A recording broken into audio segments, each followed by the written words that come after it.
प्राचीन काल से ही आयुर्वेद ने स्वस्थ, दीर्घ और रोगमुक्त जीवन के लिए कई सारे तरीके प्रदान किए हैं। आयुर्वेद ने हमेशा लाभ प्रदान किया है और अभी भी उपयोग में है।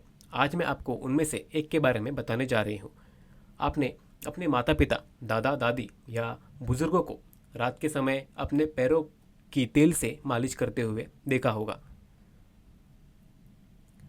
वैसे क्या ये सिर्फ बुजुर्गों के लिए है? नहीं, यह सभी के लिए फायदेमंद है।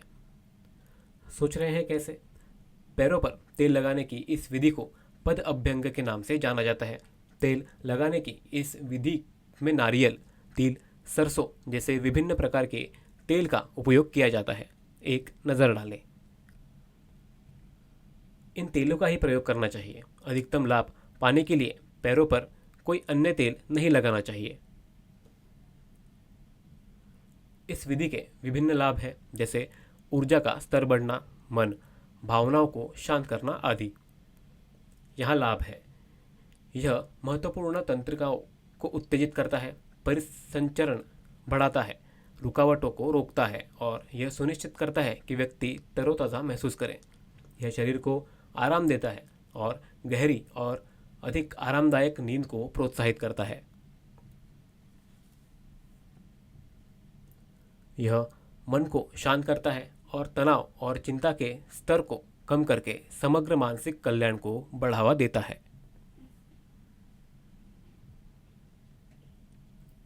यह प्रतिरक्षा प्रणाली को मजबूत करता है और भविष्य में होने वाली बीमारियों से बचाता है। पैरों की मालिश करने से विषाक्त पदार्थों को बाहर निकलने में मदद मिलती है और शरीर स्वचालित रूप से डिटॉक्सिफाई हो जाता है। यह पैरों को मुलायम और हाइड्रेटेड रखता है और फटी एड़ियों को ठीक कर सकता है।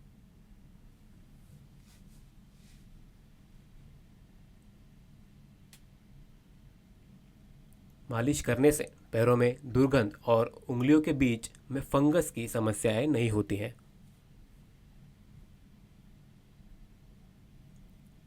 यह आपके पैरों के जोड़ों को उत्तेजित करता है और समय के साथ गतिशीलता में सुधार करता है। आपको इसके बारे में पता नहीं था, है ना? इसे आजमाएं और हमें कमेंट्स में बताएं कि आपको इससे मदद मिली या नहीं।